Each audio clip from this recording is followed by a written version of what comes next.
बच्चों good evening. आप लोगों को वैदिक गणित चैनल में आप लोगों का स्वागत है। आज हम लोग सीखेंगे बीज गणित में प्लस माइनस का जोड़, अर्थात किसी संख्या के पहले प्लस कब आती है और माइनस कब आती है, इस पर भी हम लोग चर्चा कर लेते हैं।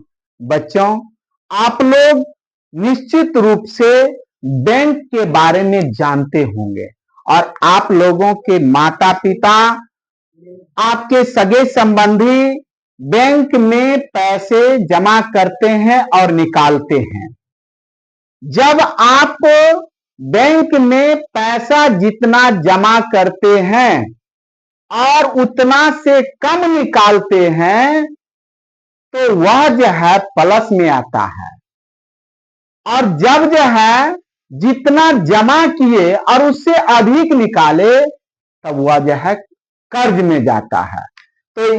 तो जो अधिक जमा आप किए तो उसके पीछे प्लस का चिन्ह आएगा, और जब आप अधिक निकाल लिए तो आप जो है वह माइनस में चले गए तो उसके पीछे माइनस लग जाता है।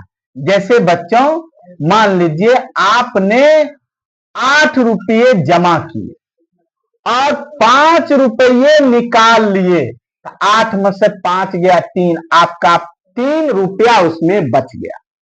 और यदि आपने 8 जमा किए थे और इससे 10 निकाल लिए तो आपने 2 बेसी निकाली, अर्थात 2 कर्ज लिए। इस प्रकार जो है जितना राशि आपके पास है वह प्लस हुआ, जितना अधिक राशि बैंक से निकाल लिए वह माइनस हुआ।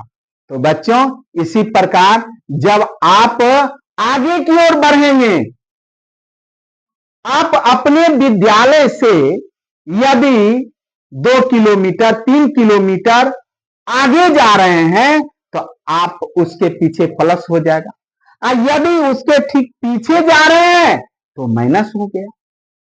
यदि आप किसी ऊंचाई जमीन से किसी ऊंचाई पर चढ़ रहे हैं तो अब प्लस हो गया, और जब जमीन से नीचे जा रहे हैं तो अब माइनस हो गया।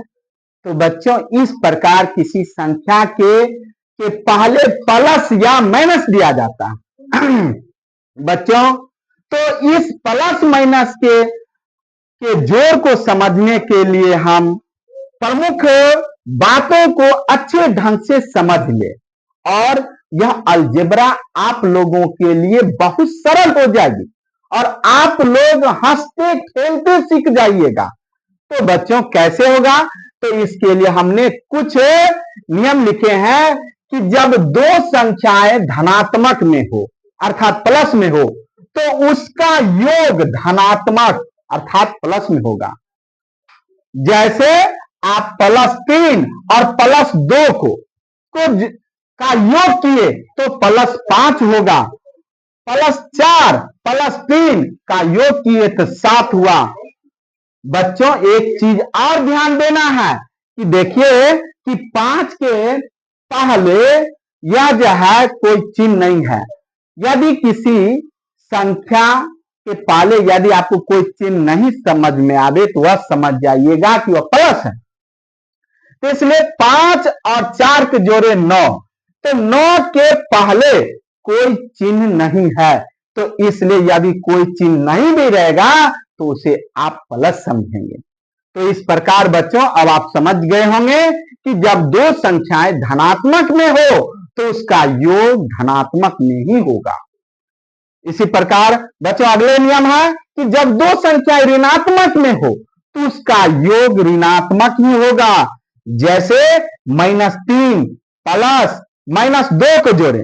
एक बात और ध्यान से समझने वाली बात है कि जब 2 चिन्हों में टकरार की स्थिति हो, एक जगह हो, तो उसे एक चिन्ह को हम छोटी कोष्ठ से बंद कर देते हैं, और इस प्रकार उसका जो चिन्ह हो जाएगा प्लस और माइनस माइनस होगा, अर्थात -3 और -2 को जोड़ेंगे तो -5 होगा।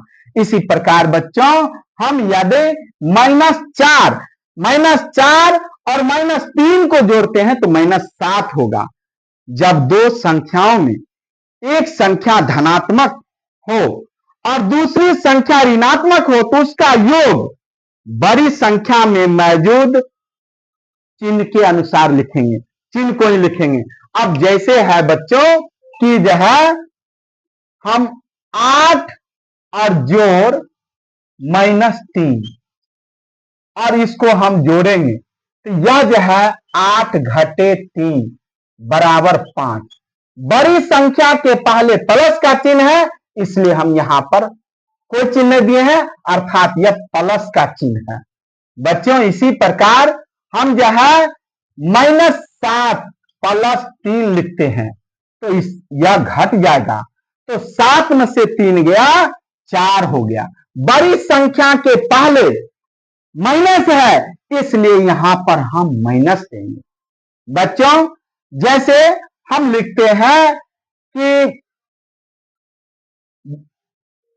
जैसे 3 लिखते हैं और 3 लिखते हैं और 8 -3 और जोड़ 8 लिखते हैं तो यहां पर 8 में से 3 गया 5। बड़ी संख्या के पहले प्लस है इसलिए यहां पर हम कोई चिन्ह नहीं दिए हैं तो यह भी क्या है प्लस है। इस प्रकार बच्चों हम जो है इस तथ्यों के आधार पर हम प्लस माइनस के जोड़ को सीख सकते हैं और हमें उम्मीद है कि आप लोग प्लस माइनस निश्चित रूप से सीख गए होंगे और अब इसके अलावा और फिर और आगे बताने जा रहे हैं।